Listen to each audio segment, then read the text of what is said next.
Fala aí, pessoal, tudo bem? Pastor Ana Batista aqui pelo canal Igreja Sem Política. Um abraço a todos aqueles que sempre nos acompanham aqui pelo canal e também o que nós estamos tratando a nível de pauta, ok? Lembrando que nossos esforços aqui com o movimento realmente é apresentar a você e a vocês fatos que, na verdade, hoje levam a crer que a igreja ela funciona para um outro tipo de coisa a não ser para este objetivo, Cristo. Então espero, meu bom Jesus, que diante de todos os fatos que a gente vem apresentando, de contradições, usurpações da prerrogativa de Cristo, com os julgamentos também que a gente vem trabalhando aqui pelo canal, tenha sido suficiente realmente para você poder entender esse tema entre a mistura dessas duas coisas, igreja e Estado. Bom, meu tema com você hoje aqui, com essa mesma envergadura, de levar realmente informações bíblicas, ao mesmo tempo julgamentos dessas contradições. O tema hoje é a articulação da direita para a indicação do advogado Zanin para o cargo de ministro do STF, o terrivelmente da esquerda, que agora não é o terrivelmente evangélico, né? E a gente vai entender exatamente o que está acontecendo e tentar ver onde Deus está nisso tudo.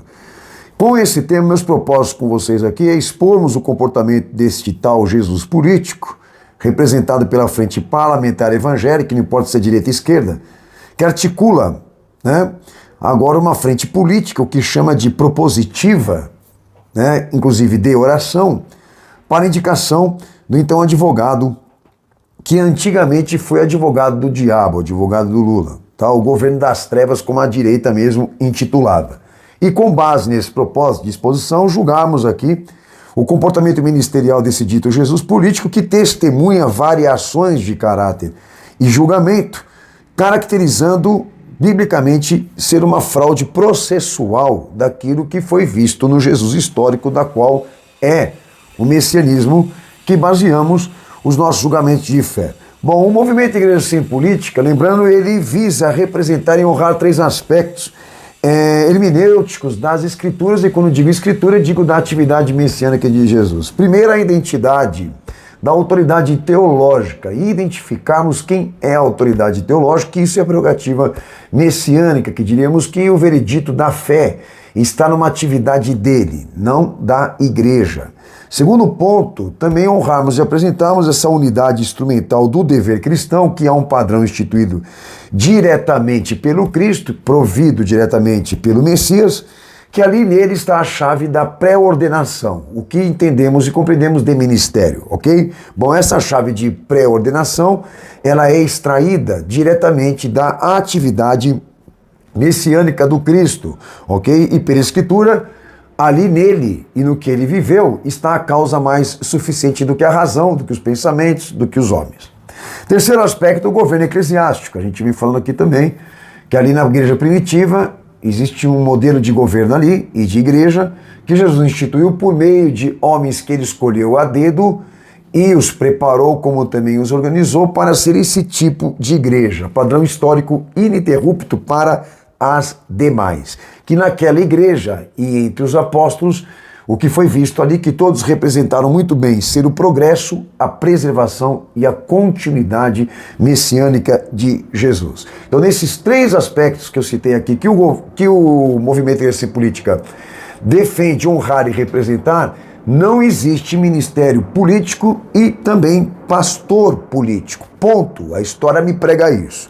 Então, a definição teológica dentro do movimento para você, eu digo por meio de nós, que estamos nos fundamentando nas Escrituras Sagradas, a definição é essa, que se o plano ministerial das igrejas ou da igreja não estiver planejado e organizado dentro de um padrão que foi visto pelo Jesus histórico, nós temos uma fraude processual configurada, o que quer dizer que nós temos a ordem da graça e da dispensação de Deus comprometida entre aqueles que o invocam. É uma igreja de fachada, toda a atividade dela não serve para nada, porque a graça vai ficar retida no céu, ok? Esse processo da qual eu estou aqui me referindo, se diz exatamente o quê? A igreja, quando ela perde ou ela frauda os atributos da revelação de Cristo, ela transgride porque quer fazer diferente dele, ele não pode honrar. E essa fraude processual, ela gera fracasso na perspectiva doutrinária de Cristo. Lembra? O caminho alargou, a porta alargou por interferências filosóficas. Então, muita gente vai ter consequência disso. Então, a nossa preocupação realmente é essa. Não é só levar o conhecimento da palavra para a defesa de uma igreja exclusiva e também fiel a Cristo. A nossa preocupação também são as pessoas que estão dentro dessas igrejas, que elas vão ser atingidas diretamente por esse juízo, não vão obter aquilo que estão buscando da parte de Deus. Então muitos fiéis dessas igrejas e tudo aí, lá no fim do processo da busca deles por essa fé, eles vão chegar à seguinte conclusão, que eles foram extorquidos, que eles foram enganados. Aí a gente está vendo já que os escândalos estão produzindo esse sentimento na vida das pessoas, que é o desinteresse até mesmo pela religião. Bom, baseando-se em tudo nisso que eu falei, são introduções para o tema, tá? Nós temos aqui atributos visíveis e que foram revelados normativamente pelo Cristo. Messianicamente ele é a substância da fé, ele é a norma da fé, ok? Então, tanto no Pai, no Deus Pai, como no Deus Filho, até mesmo pelo Espírito Santo, se define ali que a vontade, o caráter e a pessoa de ambos, tá? Eles não testemunham variações de comportamento, de caráter e de vontade. Ponto. Todos são imutáveis. Quando a gente fala que todos são imutáveis, é que num plano terreno, isso não seria diferente. A imutabilidade que está acima também desce na terra, como lá diz 1 João capítulo 5. Tá? O que está no céu testemunha na terra, assim como é no céu, é na terra. Bom, essa imutabilidade define o seguinte, que jamais nenhum dos três, ok? Tanto o Pai como o Filho como o Espírito Santo usariam o mal para atingir um bem. Uma coisa que se prega demais nessa política escrota evangélica, ok? Presta atenção no que eu estou te falando, porque esse é o pensamento fundamentado na Escritura, não no que você pensa, não no que eu penso, não no que a gente acha, mas do que funciona no céu. Bom, aí há uma observação aqui antes de começar a falar do tema, que caracteriza-se que a atuação messiânica, tanto de Jesus como do Pai por ele, em circunstâncias de vida e mundo, a introdução desses atributos que foram vistos nele legitimamente, de maneira precisa e normativa com imutabilidade, não se vê ali variações, trocas de lados, partidos, ideologias, mudanças de discurso, de opinião, tá? Inclusive isso, ninguém ali faz acordo com o diabo. É o diabo? Então ninguém faz acordo com o diabo. Se é o diabo, sempre vai ser o diabo. Tá? Na imutabilidade o diabo não muda. Tá? Aí para você, de repente, pode ser que o diabo vai mudar. Mas aqui o diabo não muda. Ele, é o pai da mentira. Acabou. Tá? Então, o que é no céu tem que ser na terra. O plano da fé, o propósito, o processo da nossa fé e daquilo que a igreja professa. Ponto final. Até porque a gente fala, é a igreja de Cristo. Bom, se é a igreja de Cristo, o plano é ele, o propósito é ele. Então, dentro dessa observação, da caracterização, da atuação messiânica de Jesus no que nós estamos vivendo aqui agora, se faltasse meios adequados para a execução de um plano legítimo pelo Cristo, a pergunta aqui é essa: ele faria acordo? Não, ele sofreria e para ele o sofrimento seria uma experiência de glorificação, e o termo emergência ou sofrimento jamais justificaria alteração. Inclusive isso, uma escolha por um lado. Então Jesus é o processo, ele é o sistema de atuação do ministério da fé. Há uma emergência aí à frente, há um risco para nós de um sofrimento, de um padecimento. Vamos fazer um acordo? Não tem acordo. Não se faz acordo com o diabo, não se faz acordo com lados. Se chegou o momento de sofrer, vai sofrer.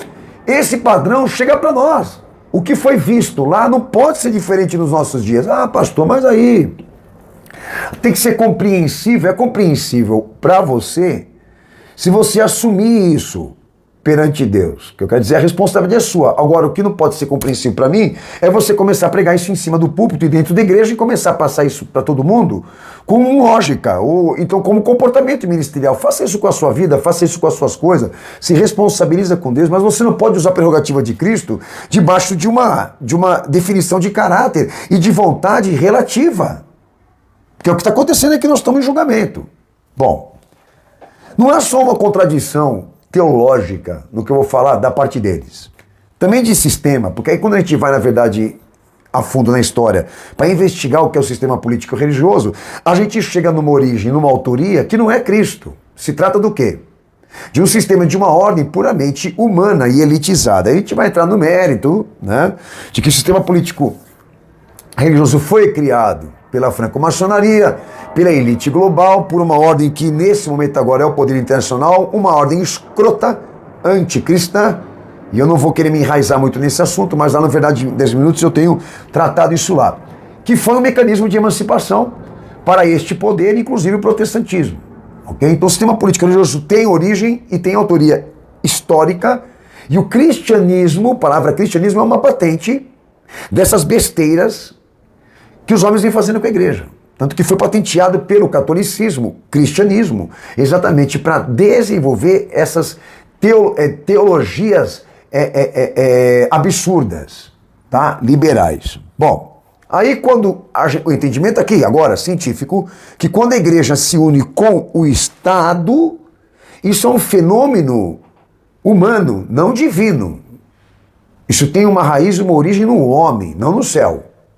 Então ali a gente passa agora então a entender que a bancada evangélica que insiste em dizer, né, que está debaixo de uma missão de fé confirmada por Deus e por Cristo e não está e nem pode fundamentar para atingir finalidades com objetivos que são favoráveis ao evangelho, eles estão mentindo. Tanto que eu desafio qualquer um deles a me chamar para debater. Eles não vão fazer isso. Eles não vão fazer, tá? Mas agora com você, entendendo, tá, que a insistência deles não é por base de fé, mas por base em ganância, influência, poder, protocolação de interesses políticos escrotos e anticristãos, e a gente vai falar de muita coisa que está desse cenário de contradição aí. Eu vou pegar uma parte da história da bancada evangélica, que num período, agora, pelo Bolsonaro, a direita política batalhou para impedir que a esquerda se elegesse, promovendo escândalos, arremates em favor de Bolsonaro, que virou o tal bolsonarismo, porque virou uma religião mesmo em cima desse cara. O messias político da bancada evangélica, né? Mas um candidato e um partido que ele não se candidatou, que ele não se reelegeu. E a oração falhou, e as profecias falharam, e a missão falhou. Esse cenário mudou. Por quê? Porque aí entra o período da derrota eleitoral daqueles que eles apoiaram, Bolsonaro, e o rival, o demônio, o diabo, saiu da cadeia e se elegeu, né? E o candidato, que antigamente para eles era o próprio diabo, e etc, etc, está no poder agora. E aquele candidato que era o favorito eleito por Deus, o tal do Messias, está correndo o risco até de ser inelegível. Olha só que situação. Aí a direita, cínica, devassa, como a esquerda também, né? Mas a direita está demonstrando como nunca habilidades assustadoras de cinismo e mentira. Mas assumiu uma posição agora, com Lula no poder, o que eles chamavam de demônio e diabo, uma política que até então a tal da ministra lá chamou de propositiva, né? Propositiva, de ser cordial com o diabo da esquerda e agora também com o seu advogado. Eu tive na Marcha para Jesus, entendeu? Chamaram o Lula para subir no palanque lá, ele não subiu e mandou uma representante dele, que é a tal Benedita, outra cara lavada também. E fizeram lá. O cenário, foram vaiados, porque obviamente alguns lá devem ter, falou, opa, tá alguma coisa errada aí. Como é que Deus pode estar nesse processo? Mas vamos ver que eu tenho que construir isso com você. Aí me fez agora vir aqui em vídeo colocar para vocês essa realidade. Por quê?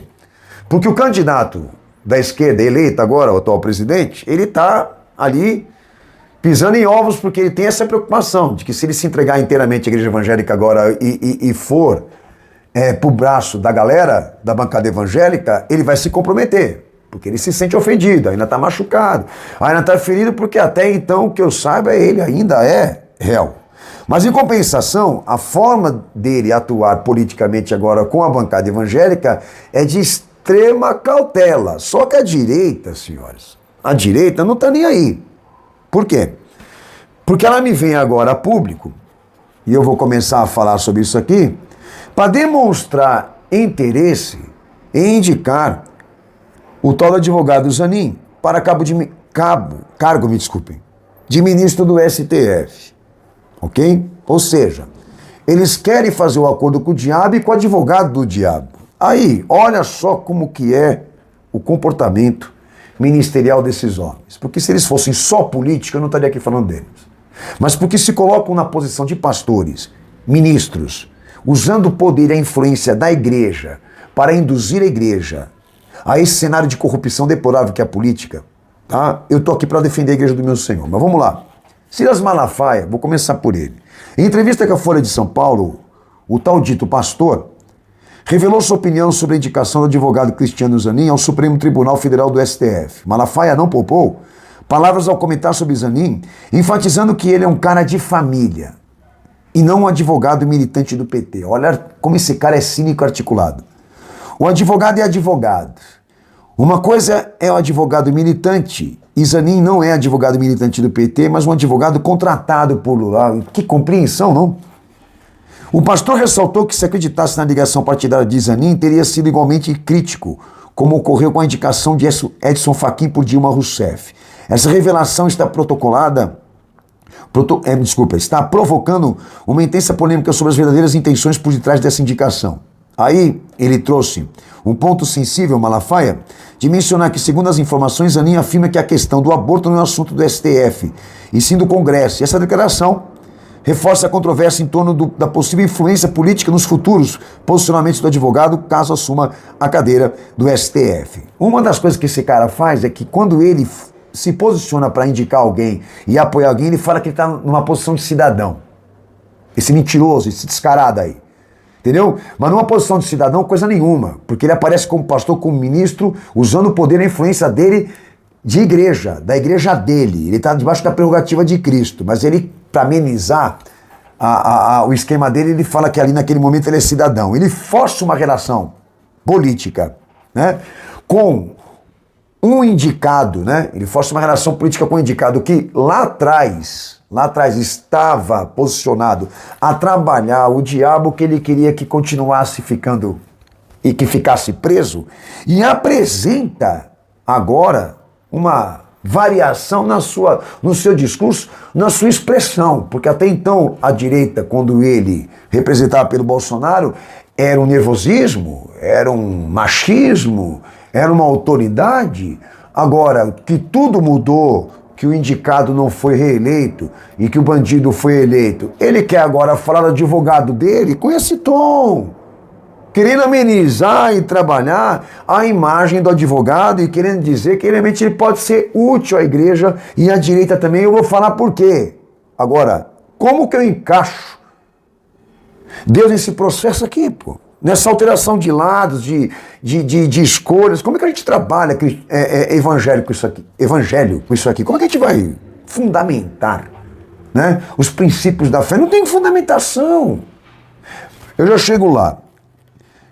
Um outro caso aqui dessa indicação é a Igreja Assembleia de Deus Madureira. Aí vem o tal do Cezinha de Madureira, Abner Ferreira, Samuel Ferreira, que também nem esperaram o Zanin oficializar, né, a sua busca pela cadeira. Esses líderes evangélicos já se reúnem com ele, já almoçaram com ele, já fizeram um culto com ele, já abençoaram ele, já oraram ele e já escolheram o advogado também para essa indicação. E aí a questão é que isso pode seguir para outros para outros setores e departamentos da bancada evangélica, como aconteceu também aqui com a senadora Damaris Alves, que eu já até já citei sobre ela, né, que diz que jamais votaria no Zanin e sinaliza uma possível mudança também de opinião, inclusive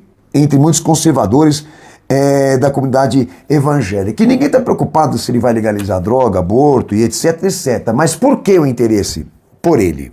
Por que esse posicionamento da bancada evangélica pelo advogado do diabo, como dizem eles? A indicação, o interesse pela indicação, a motivação é porque o advogado vai herdar 552 processos do então Ricardo Lewandowski, que entre os 552 processos estão julgamentos fiscais que incluem igrejas e pastores. Não? Entre os processos tem muita igreja e muito pastor lá. E o interesse, inclusive Malafaia e a cambada toda da bancada, é que quando ele pegar esses processos em mãos, já existam acordos com ele de que ele será favorável aos interesses desses empresários na fé.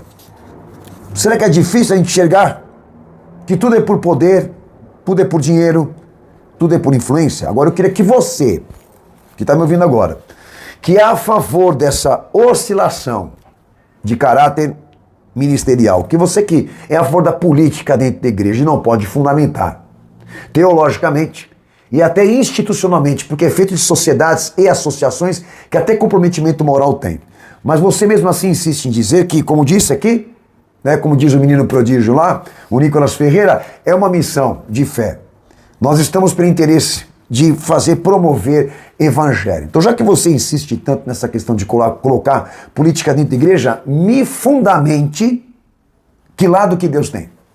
E, inclusive, quando você conseguir encontrar algum lado, alguma ideologia no que Jesus viveu, também me fundamente quando que ele fez acordo com o diabo ou em que momento ele tenha dito que o diabo não é tão ruim assim, tão mal assim. Ou então quando que ele tenha, aqui historicamente falando, algum momento que ele, para colocar em execução os seus planos, ele tem usado o mal, o Estado, a política para atingir os seus propósitos messiânicos e os seus objetivos ministeriais. E aí a gente trabalha a teologia. Mas é como eu falei no início aqui, se Deus está incluído nesse processo, esse processo está organizado e, obviamente, orientado por ele. E a caracterização dessa atuação naquilo que a igreja vive agora e que o crente vive agora traz atributos e padrões de revelação legítimos. Ou seja, a opinião não varia, o julgamento não varia, não há lado, só há verdade, não há lado, só há o que a Escritura pede para ser feito. Então, pastor, me fala, então, quem irá nos defender como cidadãos? Bom, como cidadão é o Estado. Aí você faz o quê? Ao invés de usar a igreja em teu benefício para defender as tuas razões materialistas e políticas e deixar de ser descarado, você pega o quê? Você pega o teu carro, a tua gasolina, ou pega um busão e um metrô, vai lá no Estado e requeira dos políticos o que está na Constituição.